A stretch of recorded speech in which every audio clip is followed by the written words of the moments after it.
Bonjour et bienvenue dans ce premier épisode de review, analyse et théorie sur les chapitres de One Piece. Aujourd'hui, nous attaquons avec le 1060. Je tiens à le préciser, mais attention, ici, on spoil.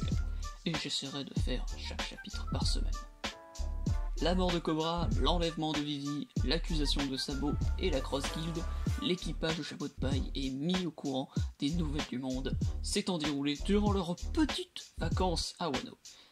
Réaction plus ou moins normale de chacun des membres de l'équipage, toujours cohérente avec leur caractère, désormais nos protagonistes sont eux aussi à jour en ce qui concerne l'actualité, exception pour Kobe, mais nous pouvons supposer que les événements arrivent en même temps ou bien que Robin ne veut pas annoncer ça directement, de par sa ligne de dialogue.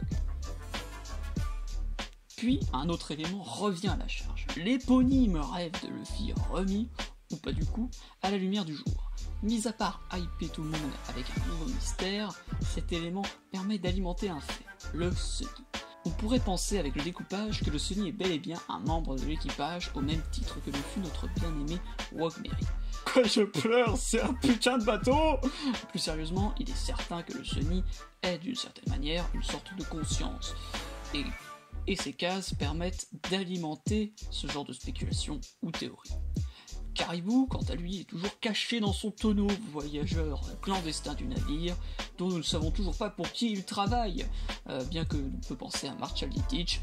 Enfin, on n'a vraiment aucun indice, donc c'est toujours de la supposition.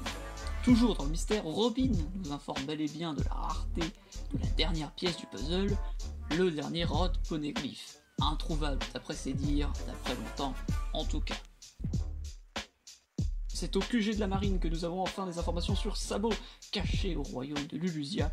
Pour ceux qui ont oublié, comme moi à la base, c'est là qu'Ace a attaqué le mauvais Barbe Noire et a sauvé une gamine laitière. Plus récemment, c'est ici que Barbe Rose a été envoyée par Teach et que les révolutionnaires ont défendu. Ainsi nous vient une démonstration de dangerosité que représente le gouvernement mondial en la personne d'Im, alors que Sabo s'apprête à révéler que quelqu'un peut s'asseoir sur le trône vacant, ou du moins, nous pouvons supposer l'identité même d'Im, le royaume de Lulusia, sur une carte se voit être rayé, littéralement. Puisqu'en effet, ce qui semble être une énorme masse tombe sur le dit royaume et le pulvérise. Et très honnêtement, je ne pense pas que Sabo y ait survécu. À moins d'un Deus Ex Machina de dingue, nous pouvons donc supposer qu'Im détient une arme antique. Pour rappel, les trois armes sont Poséidon, Pluton, Uranus. Nous savons que Poséidon est Shirahoshi et que Pluton est un bateau.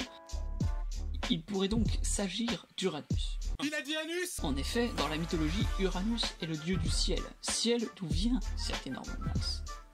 Plusieurs éléments sont intéressants pour ce qui pourrait être de la suite.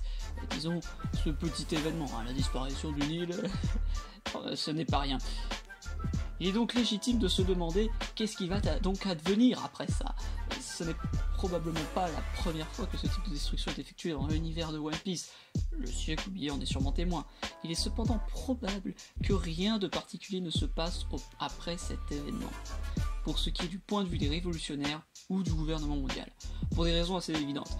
Le gouvernement mondial, étant à la tête de tous, Im a forcément agi en sachant que Lulusia serait tout bonnement effacée. Il n'y a aucun témoin, aucune preuve. Pour ce qui est des révolutionnaires, c'est pareil. La liaison a coupé, et il faut arriver sur Lulusia en admettant que certains soldats partent pour une opération type sauver Sabo. À part un océan, ils ne verraient rien. Lulusia, une île qui n'a jamais existé, se pourrait-il donc que de la même façon, God Valley fut détruit de la même manière, pour effacer de l'histoire une défaite des dragons célestes, comme s'ils avaient toujours été à Marie-Joie et surtout invaincus. Im aurait pu donc donner l'ordre de détruire cette île, mais à cela se voient deux problèmes. Le premier, c'est que la population mondiale doit forcément le savoir, God Valley, ce n'est pas Lulusia, God Valley, ce n'est pas une petite île inconnue de tous. De plus, Garp en fait mention, sans aucune répercussion à notre connaissance. Enfin, le chapitre se termine avec le séisme sous-marin. Après une courte ellipse de quelques jours, les chapeaux de paille s'approchent de leur nouvelle île, ou Arc, d'après les dires de Nami, et tombent sur Bonnet, avec une prime de 320 millions de berries, soit une augmentation de 180 millions. Sortant de ce qui semble être toujours d'après Nami un phénomène météorologique dû à quelque chose qui aurait chauffé l'eau, Nami étant à la fois une excellente navigatrice ainsi qu'une spécialiste météorologique, nous pouvons donc en déduire qu'il s'agit simplement d'un phénomène naturel. Bonnet donc étant de la pire génération fait d'une certaine manière son grand retour. La dernière fois que nous l'avons aperçu, c'est lors de la rêverie, pleurant face à ce qu'est devenu Kuma, aujourd'hui aux côtés de Dragon. Il se pourrait donc qu'elle ait des informations pertinentes sur la rêverie à transmettre au chapeau de paille, qu'il s'agisse de Vivi, Cobra, Sabo, Kuma ou même sur Im. Pour ce qui pourrait advenir après ce chapitre, Bonnet pourrait informer le chapeau de paille d'éléments importants concernant la rêverie, mais par la même occasion, Caribou pouvant donc récolter de précieuses nouvelles. En admettant la mort de Sabo, lorsque Luffy apprendra cette nouvelle, il se pourrait qu'il menace le gouvernement mondial de la même manière qu'il a confronté Ling sur l'île des Hommes-Poissons. Avec cela, il se pourrait que nous ayons le début d'une guerre totale. Ce qui est intéressant, c'est que comme Robin en avait fait mention, personne ne s'attaque directement au gouvernement mondial ou à la marine, d'où les primes de la Cross Guild. Mais aussi et surtout, c'est Kim a un moyen de pression si cela venait à arriver. Luffy, maintenant empereur, il possède des territoires pouvant se faire attaquer. N'oublions pas que Madame Charlie a une vision où Luffy détruit l'île des Hommes-Poissons. De ce fait, il pourrait en être le responsable, indirectement.